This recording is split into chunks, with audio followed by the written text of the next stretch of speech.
Speaking of statistics, the Oklahoma Sooners won another conference championship on the softball diamond. We're going to discuss that coming up next here on Locked On Sooners.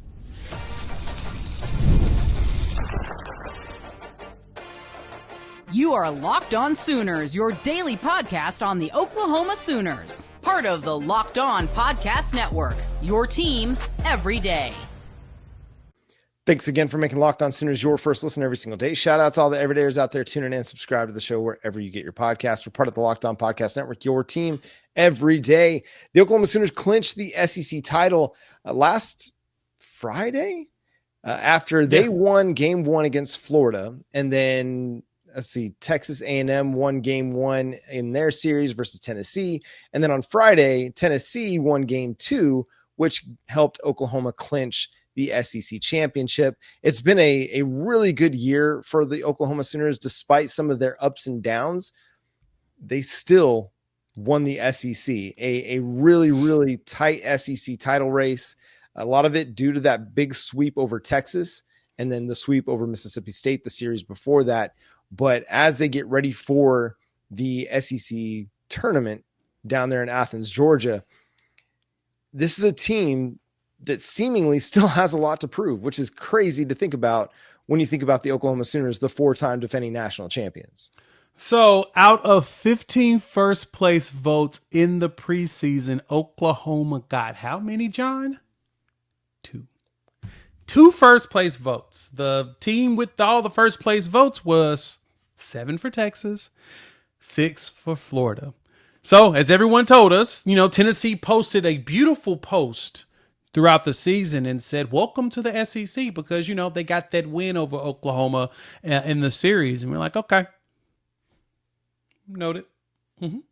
Noted. And everyone said that as soon as Oklahoma gets into the SEC, it's going to be so much tougher for them to be able to do what they did on the softball diamond, actually in all sports. And yeah, softball just went in there and just won it once again. That's just what they do. So not sure why people even doubt it, Patty. The funny thing about it is Coach Gasso is dealing with a situation where she's got a bunch of young players anyway. Only one veteran arm pitching, a lot of young players all over the place. So this was a rebuild season anyway because of so many young players not, basically leading the lineups. Well, the beauty of it is what? Oklahoma still won it in a rebuild year. So next year, buddy, they're going to be a threat. Yeah, you look at the top of their statistical, leaders, and you have Cassidy Pickering, who's a true sophomore, Ella Parker, who's a true sophomore, Nellie McEnroe Marinas, who's a redshirt freshman, and Gabby Garcia, who's a true freshman. That's like the core of your lineup. And then you talk about Hannah Core, who's playing a lot of significant innings for Oklahoma. I want to say she's just a true sophomore as well. Tia Malloy is showing up, and she's a true freshman. I mean, this team is young, and despite some of the pitching woes that they've had, they continue to win ball games, and they've continued to find a way. And I think that's the thing that's really encouraging about them. And I went and I did my SEC tournament picks over at Sooners Wire, and you can go check that out over there at SoonersWire.com. And ultimately, I picked Oklahoma to win the SEC tournament. And the biggest reason why, despite some of the pitching woes that they've had, is I can't, in my good conscience, pick against them. I've seen them defy the odds way too many times over the course of these last 4 years. But even beyond that, the last decade of Oklahoma softball has just been absolutely fantastic. And they've done the remarkable time and time again that, like, well, why not? Why can't they?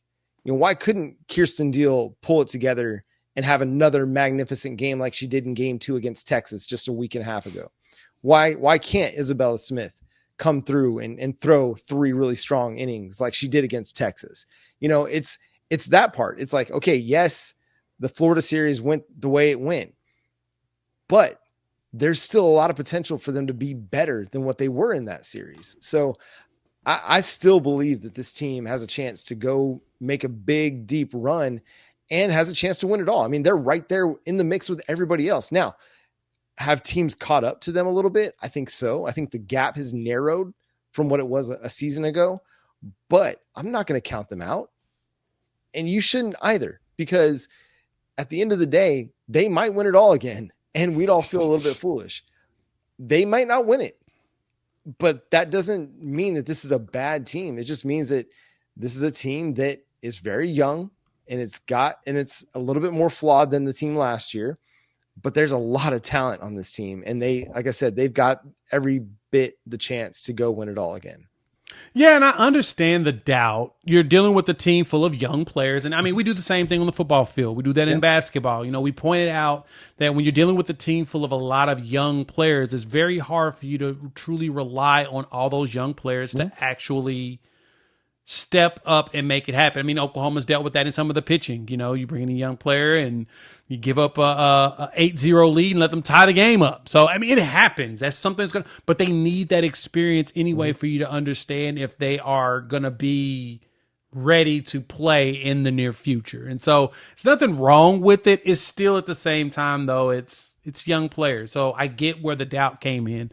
While at the same time, this is Patty Gasso. Why are we pretending like she hasn't been doing this for years, haven't been cooking folks since she's been there? We may as well go ahead and recommend and say, nah, we're not gonna doubt her. We'll give, if anyone has deserved the benefit of the doubt, regardless of conference, regardless of who they played, it has been Patty Gasso. She has proven that every year in the tournament. And, you know, everybody's going to complain very soon that the World Series is in Oklahoma City, and it's not fair that Oklahoma gets another home field advantage, even though Nebraska has yet to win anything in Omaha. But I digress. We won't go into all those details. It's a little too much. I mean, who was it? Was it LSU that had the national championship for gymnastics at their crib not too long ago? Men's was up in Michigan, and Michigan won it. No one complained about Michigan being at home. No, there's no reason to. It is what it is. It'll be okay. So, Oklahoma needs to go out there, just put in work like they always do, which they probably will. Going down to Athens, I actually hope they can pull out and win the SEC tournament. That way they can have the outright season title as well as the tournament title. That would be a huge thing, John. And that would make it to where I would like all fans out there of softball to just put respect on Patty Gasso's name at that point. Yeah, the Oklahoma Sooners will play their first game on Thursday. They'll play the winner of Mississippi State versus LSU in the 8-9 game.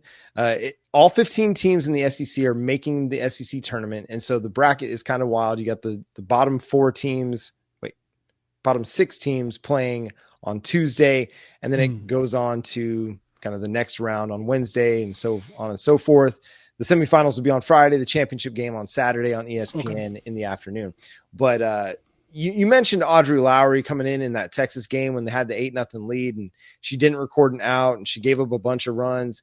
Well, what she's done since then, Jay, she's thrown 3 innings over 2 appearances and hasn't allowed a run. And in those 2 innings, I should say, hasn't allowed a run, 24 pitches total. One of those was 2/3 of an inning, and she threw 4 pitches. So she might have got rocked against Texas, but that might have flipped a switch in her and gotten some things right after that. So look for her to get some more opportunities in the SEC tournament to prove that she's ready to be a viable arm for Patty Gasso in the postseason. And we'll have all the coverage here for you here on Locked On Sooners. Make sure you're tuned in and subscribe to the show wherever you get your podcast. We're free and available on all podcast platforms and on YouTube. So hit that subscribe button and that notification bell to let you know when new episodes drop. Make sure you follow Jay over on Twitter at Unfair Sports. You can check out his channel, Unfair Sports, over on YouTube as well. You can follow me at John9Williams and read my work covering the Sooners over at SoonersWire.com. The show is at Locked On Sooners on all of your favorite social media platforms. So make sure you follow us wherever that might be. But until next time, he's Jay Smith. I'm John Williams. We'll talk to you then. Boomer. Sooner. Think softball is going to win it again. Let's go ahead and get this SEC championship. Again, never doubt Patty Gasso. Not going to do it.